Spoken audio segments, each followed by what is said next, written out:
And of course, an incredibly important part of preparation is clearing our deck.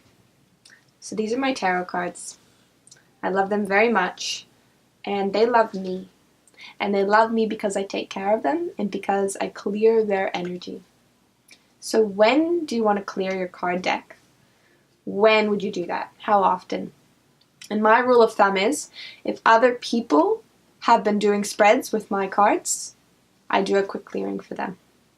If I haven't touched them or picked them up in over a week, I clear them. If I had a particularly intense reading where maybe there was I could feel a lot was happening, a lot of shifts, a lot of messages were coming through for me, I would clear them. It's pretty much like, giving yourself a shower. If you just went through maybe an intense argument or some situation, having a shower, it just washes it away from me. So you can think of it like showering your deck with love. They want to be clean. They deserve to be clean. They deserve to be respected.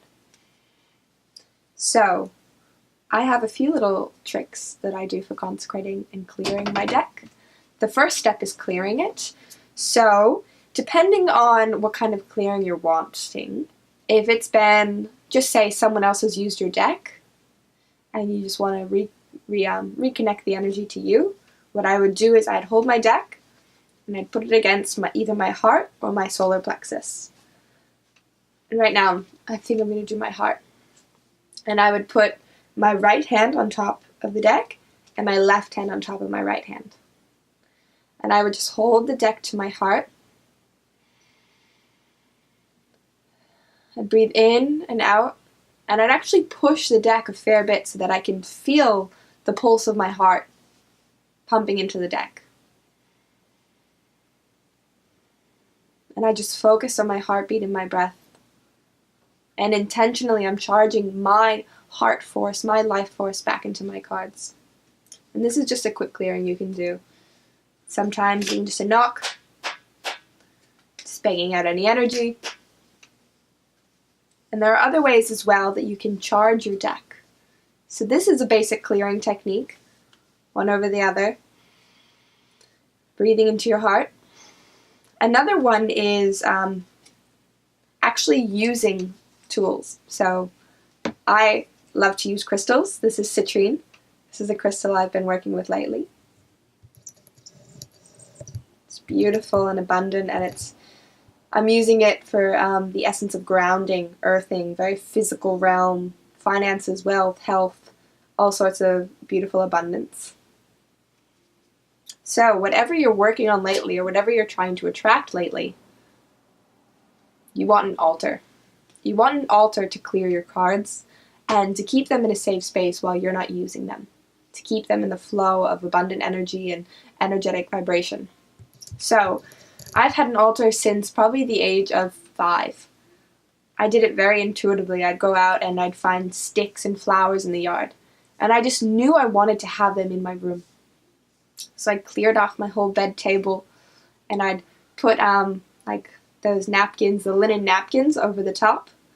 I changed the color every week so I could get just a bit of difference, and I'd put flowers there or rocks or a candle. I even discovered incense pretty young because I found them in my house, or pine cones, anything that had a beautiful smell or color. And this was, I called it my little, my me space. And I would put any wishes I had there, I'd write them on paper and wrap them up. Or I'd put some of my favorite objects or pictures of me and my friends, and I'd keep them on my altar. And this is something that I've been doing ever since. I have my me space wherever I go. So what I do in my me space at home here is I put my crystal on top of my deck. And then I put that on my altar.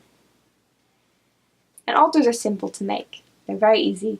You just do it intuitively, put some color, put some objects, and keep it clean, keep it sacred.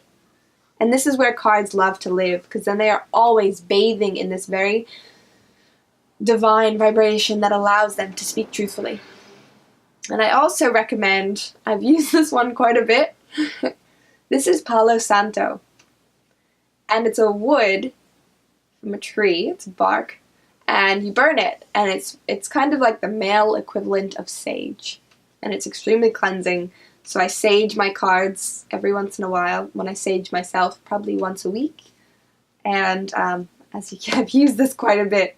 Used to be very big, now it's shrunken down, but you gotta stay clean, gotta keep the energy good. So those are some tips on cleaning and clearing your deck. And as we said, you have to do this if you want your deck to work for you.